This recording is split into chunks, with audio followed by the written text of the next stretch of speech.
Bonjour à tous, bienvenue dans ce live sur le Facebook de BFM TV et BFM Business. Nous sommes avec Nicolas Kolberg, expert des questions énergétiques au cabinet de conseil Columbus Consulting.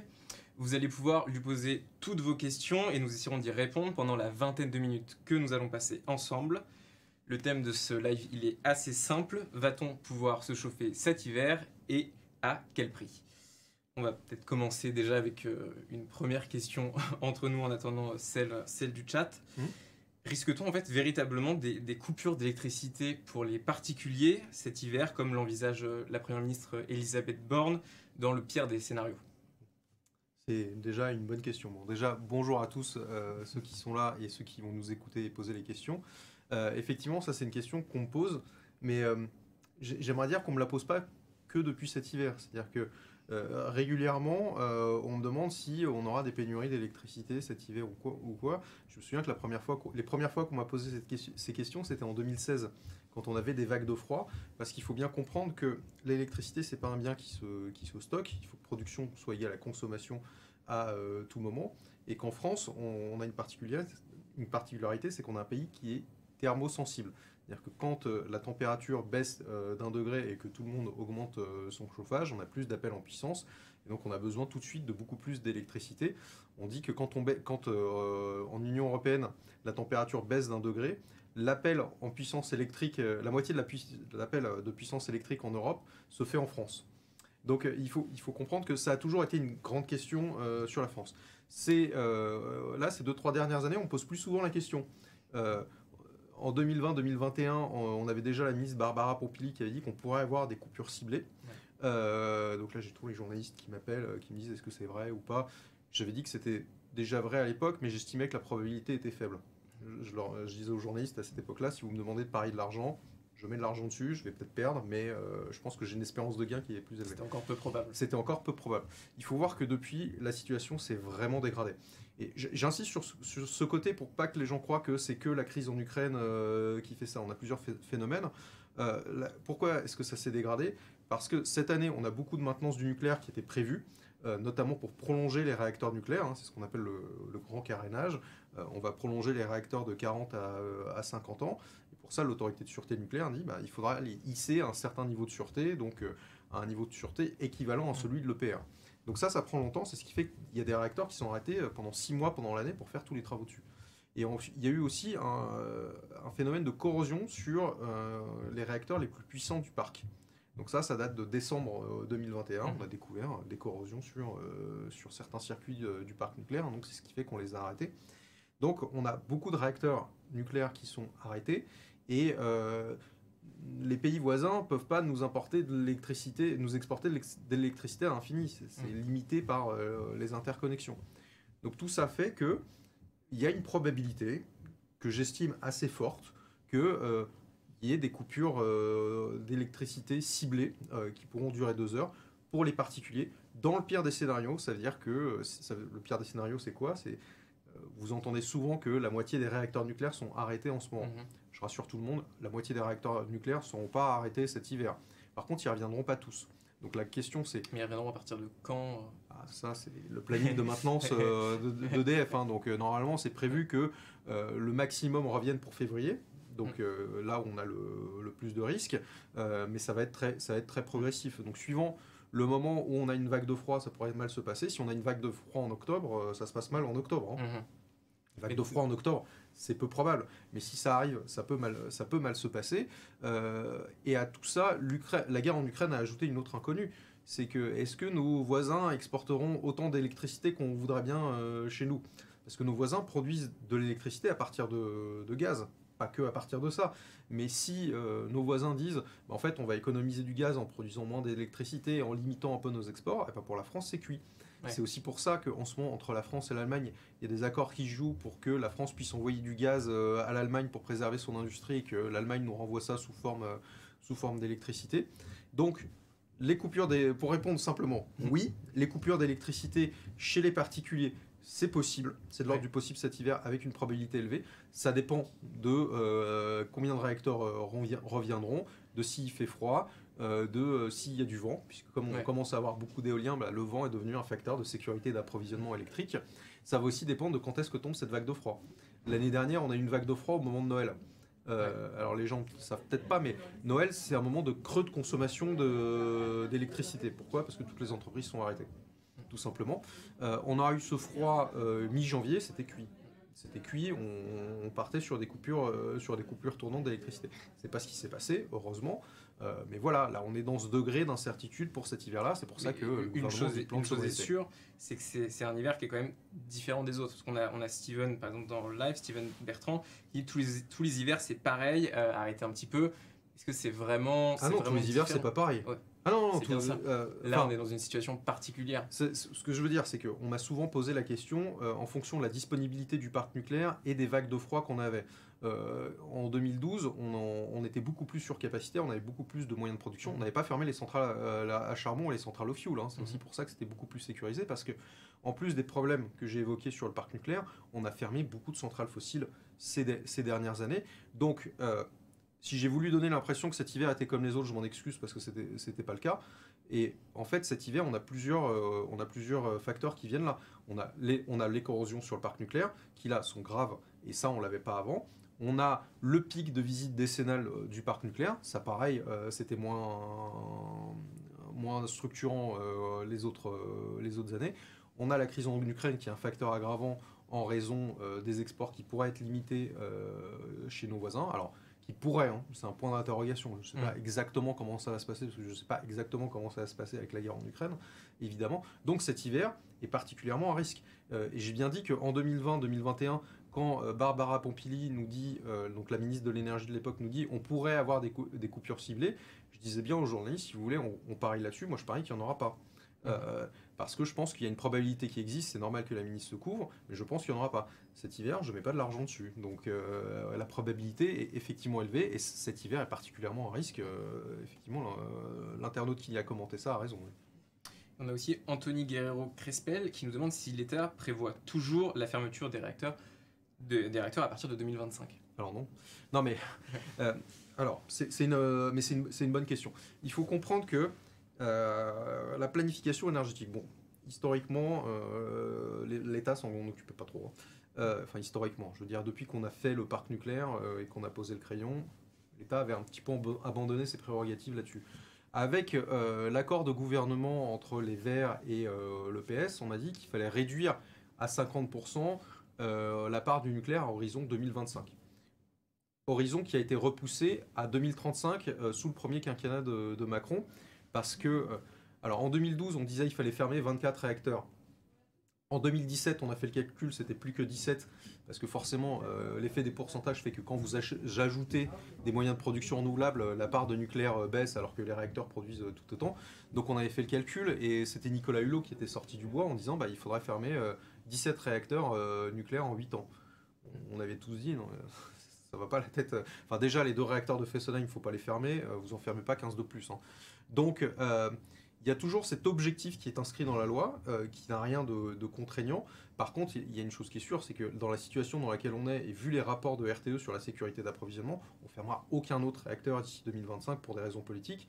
Et puis, il faut bien voir, les seuls réacteurs qu'on a fermés jusqu'à maintenant, ce sont les réacteurs de Fessenheim. Il faut bien voir comment on s'en mord les doigts aujourd'hui. Enfin, donc, déjà, ça a été très compliqué de les fermer. Hein. Il y a dû avoir un bras de fer énorme. Un bras de fer à des jeux d'acteurs entre l'État et EDF, parce que finalement François Hollande ne voulait plus fermer ses réacteurs de Fessenheim. C'est la ministre de l'énergie de l'époque, Ségolène Royal, qui a dit si, moi je veux y aller, et je vais faire un gros chantage à EDF, donc je vais leur dire si vous ne fermez pas Fessenheim, je ne vous donne pas les décrets de prolongation du rechargement du chargement de combustible à Flamanville et de prolongation de Paluel, parce qu'à l'époque, il y avait un réacteur sur Paluel qui était arrêté depuis 2 ans parce qu'il y avait besoin de faire certains actes de maintenance. Et en France, chaque réacteur arrêté pendant 2 ans est réputé à l'arrêt définitif, sauf dérogation du ministère. C'est un moyen pour l'État de reprendre un peu la main. Et Ségolène Royal a dit je ne vous donne pas le décret de prolongation de Paluel si vous ne fermez pas Fessenheim. C'est comme ça que ça a fini par se solder. Quand Macron arrive au pouvoir, il faut voir que dans son programme, il y a la fermeture de Fessenheim, donc politiquement, il est un peu bloqué.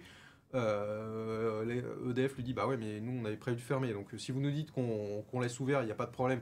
Par contre, ça va être fermé pendant 2-3 ans parce que du coup il va falloir qu'on mette la centrale à niveau.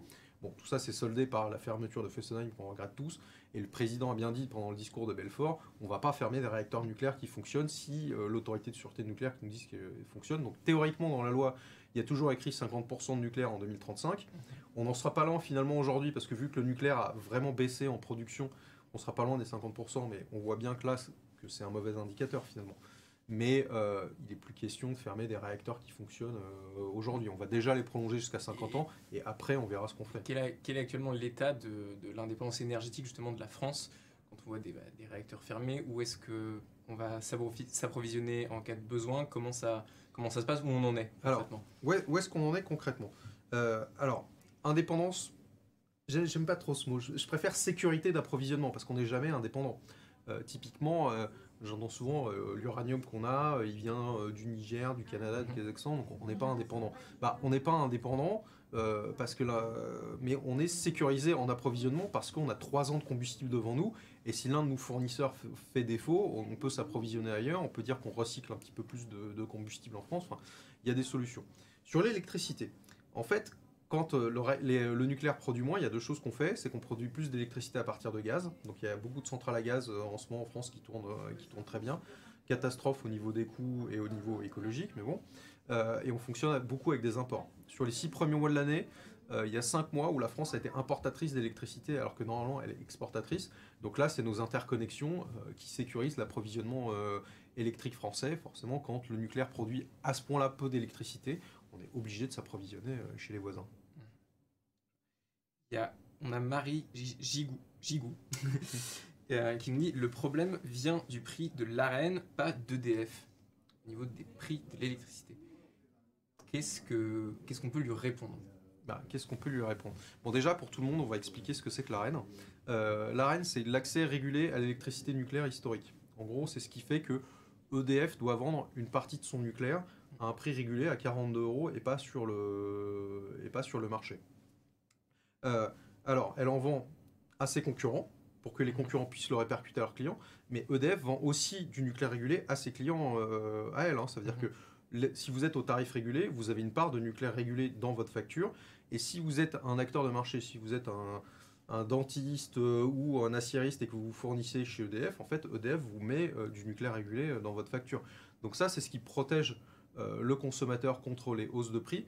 Après, si on parle des difficultés financières d'EDF, parce que je pense que c'est ça en fait la question qu'il y a derrière, il y a les 2 phénomènes. Il y a le fait que EDF produise beaucoup moins d'électricité aujourd'hui. Enfin, c'est un quart de l'électricité nucléaire que EDF vend en moins aujourd'hui. Et effectivement, quand il y a des hausses de marché, EDF en tant que producteur d'électricité en profite pas autant qu'il devrait en profiter, parce qu'ils vendent leur nucléaire à prix régulé. Et contrairement à ce qu'on peut entendre, c'est pas seulement un quart qui vendent à prix régulé, c'est quasiment la totalité, parce qu'en réalité, ils en vendent à leurs concurrents, mais aussi à leurs clients à eux. Et c'est ce qui fait qu'il y a un tarif régulé en France, et qu'il est plutôt avantageux, et qui protège en partie, pas totalement évidemment, contre les hausses de marché. On reste justement sur cette question des prix. On a Schmitt-Eric Delphine qui nous dit « Je sens que cet hiver, je vais faire la petite maison dans la prairie, bougie, feu de camp dans ma cour et couette. Ouais. » Est-ce que c'est ce qui risque d'arriver? Est-ce que ça ressemblerait à ça? Ça va pas ressembler à ça. Bon, de toute façon, si vous voulez maîtriser vos factures d'électricité, effectivement, il vaut mieux prendre une couette que chauffer à 22 chez vous. Et moi, je fais partie de ceux qui disent si vous devez chauffer, faites un chauffage avec thermostat, chauffez à 19 et mettez un pull. Enfin, ça vous reviendra beaucoup moins cher sur votre facture. Ensuite, en ce qui concerne les coupures d'électricité, je suis le premier à dire que c'est un risque qui est plausible. Et j'ai été le premier à sauter sur ma chaise quand j'ai entendu le président Macron dire il n'y a aucun risque de coupure cet hiver. Mais il en est revenu de ça. Quand on voit ses déclarations de cet été, ses déclarations maintenant, il en est bien revenu. Les coupures d'électricité, s'il y en a, donc c'est déjà un premier si. Comment ça va se passer? En fait, on va dire à certains, on va dire je le refais. C'est RTE, donc le responsable de l'équipe système, qui va dire à Enedis, vous coupez, donc le réseau de distribution, qui va dire vous coupez certains départs de distribution chez vous, vous les coupez pendant 2 heures et après vous les réactivez. Et si j'ai encore besoin qu'on coupe des gens pendant 2 heures, vous tournez. Donc les coupures d'électricité, si les particuliers et les entreprises, qui sont reliés aussi sur ces départs de distribution, les subissent, ce qui est déjà un si. Ce ne sera pas tout le monde, ce ne sera pas tout le monde en même temps, et ce sera limité à 2 heures, et justement on tournera. On parle de délestage tournant, coupure ciblée pour ça. Donc c'est peut-être pas la peine d'installer un générateur diesel chez vous. Hein. Ça je le dis à tout le monde. Enfin, si vous achetez un générateur diesel pour fournir l'électricité chez vous, enfin, vous faites fausse route, ça va vous servir 2 heures dans l'année. Non, enfin franchement ça sert à rien. Et après oui, vous pouvez prévoir un petit réchaud, des bougies pour si jamais ça vous arrive, mais j'aimerais quand même dire que c'est un gros si et ce sera limité à 2 heures et ce ne sera pas forcément à des moments où vous êtes chez vous en fait. Hein, parce que les tensions sur le système électrique, en France on connaît les tensions sur le système électrique à 19 heures parce que ça fait 10 ans qu'on nous répète que attention à 19 heures quand tout le monde allume son électroménager, tout ça, ça fait un appel de puissance. Toutefois, il y a eu beaucoup d'efficacité énergétique qui a été fait dans ce secteur, donc les pointes à 19 heures sont plus si importantes que ça. Et comme il y a une tertiarisation de l'économie, il y a des tensions qui se font entre 8h et 13h quand tout le monde arrive au bureau. C'est aussi pour ça que le gouvernement insiste beaucoup pour dire que ce plan de sobriété, il va aussi concerner les entreprises, parce qu'entre 8h et 13h, bon, vous pouvez couper l'électricité chez vous, mais en général, vous n'y êtes pas. Donc c'est plutôt au niveau des entreprises que ça se joue. Ouais. Et justement, sur la question des entreprises, on a Jean-Paul Legrand qui nous demande au sujet du gaz, l'inflation ne serait-elle pas répercutée sur les particuliers et quelles conséquences pour nos entreprises ? Alors l'inflation répercutée, c'est pas le gouvernement qui décide de répercuter l'inflation ou pas. Hein. Par contre sur les prix du gaz, il faut bien voir que on parle du tarif réglementé ELEC, il y a encore un tarif réglementé sur le gaz mais qui concerne plus grand monde en fait, hein, et qui est indexé sur le marché. Donc là en ce moment il est bloqué. Donc en gros quand vous avez un prix, quand vous êtes au TRV, au tarif régulé de vente du gaz, où vous avez une offre indexée sur le tarif régulé, bah, en fait votre prix là il est bloqué et c'est l'État qui indemnise. Quand vous êtes une entreprise et que vous achetez du gaz, là ça se joue avec votre fournisseur. Donc généralement vous pouvez avoir des offres prix fixe sur 3 ans. Honnêtement celui qui a signé un prix fixe sur 3 ans en 2020, lui il a gagné le jeu. Il a gagné le jeu parce que son prix n'a pas bougé alors que le gaz est en train d'exploser et il a un prix fixe jusqu'en 2023. C'est à la renégociation de son contrat que ça va être compliqué par contre. Là effectivement pour les entreprises qui s'approvisionnent en gaz, c'est un petit peu coincé. Il n'y a pas un bouclier tarifaire, il n'y a plus un tarif régulé. Les entreprises risquent de subir cette hausse des prix du gaz de plein fouet. Plus compliqué donc pour les entreprises que pour les particuliers, a priori. Plus qu'a priori, sûrement. Oui. Ouais. Et on revient sur l'électricité. On a Martine qui nous demande justement sur le prix. Est-ce que ça va coûter plus cher cet hiver l'électricité ? Non. En fait, c'est ça qu'il faut bien comprendre, c'est qu'il faut différencier le prix de gros et le prix de détail. Le prix de gros, c'est ce que votre fournisseur et des traders achètent sur un marché. C'est pas ce que vous payez directement sur votre facture. Typiquement, si vous êtes au tarif régulé de l'électricité, le tarif régulé de l'électricité, il se revoit tous les mois de février. Donc, on pourra avoir des hausses de prix d'électricité, mais en février. De combien ? Ça, je ne le sais pas, en fait. Enfin, aujourd'hui, j'ai calculé ça. Ça pourrait être plus 30, plus 40, plus 50%, si l'État ne fait rien, ce qui est un gros si, parce qu'en fait, l'État ne laissera pas des hausses de prix d'électricité de 30 ou 50%. Ce sera socialement complètement inacceptable et suicidaire. Donc c'est pas ça qui se passera. Il faut voir qu'est-ce qu'ils feront de ce bouclier tarifaire. Mais si vous êtes au tarif régulé ou sur une offre de marché qui est indexée sur le tarif régulé, c'est pas en novembre ou en décembre que votre prix de l'électricité va exploser. C'est peut-être en février. Et je suis pas sûr qu'il explosera, sauf à dire que plus 10, parce que je pense qu'on aura des hausses entre plus 10 et plus 20% pour quand même refléter un signal prix. Ça, c'est explosé, mais on aura des hausses de prix de l'électricité sur le tarif régulé de l'électricité, mais ça interviendra en février, pas au mois de novembre ou décembre. Ouais. C'est pour ça, attention, quand vous voyez dans la presse, oui, l'électricité s'est échangée sur les marchés de gros à 1000 € du mégawattheure, c'est 100 fois plus que l'an dernier, et du coup, ça va se répercuter sur votre facture. Ça ne veut pas dire que votre facture va être multipliée par 100. Hein. Donc ça, c'est une première chose. Après, sur ceux qui sont en offre de marché, ça dépend de votre offre de marché. C'est-à-dire que si vous avez un contrat qui arrive à échéance là en octobre, vous allez devoir renégocier votre contrat avec votre fournisseur. Il vous proposera le prix qu'il vous proposera. Ça, je ne peux pas le donner, ça dépend de votre fournisseur. Après, tout particulier est libre de retourner au tarif réglementé. Donc ça, c'est possible. Après, pour les entreprises, c'est pareil, ça dépend de la date de fin de votre contrat. Enfin, je sais que moi, dans mon entreprise, on a signé un contrat prix fixe sur 3 ans. Donc là, on est un petit peu tranquille. Par contre, il arrive à échéance mi-2023. On va regarder de près ce qui se passe parce que mi-2023, en fait, mécaniquement, notre fournisseur va revenir vers nous en disant les prix c'est ça maintenant. Et pour essayer de contrer justement potentiellement cette hausse des prix, On a Jade Michnar qui nous demande si s'équiper en panneaux solaires, c'est un vrai bon conseil, une vraie bonne idée pour ceux qui le peuvent. Alors là, aujourd'hui, oui. Oui. Enfin, il faut bien voir, quand vous êtes équipé en panneaux solaires, vous avez deux possibilités. Soit vous passez un contrat avec l'État ou en fait avec un fournisseur qui fait ce qu'on appelle une obligation d'achat, c'est-à-dire qu'il vous achète votre électricité à un prix fixe, quel que soit le prix de marché. Soit vous pouvez vendre sur le marché. Vu les prix de marché actuels, c'est intéressant de vendre sur le marché et d'utiliser ça pour payer votre facture. Ou alors d'être en autoconsommation solaire.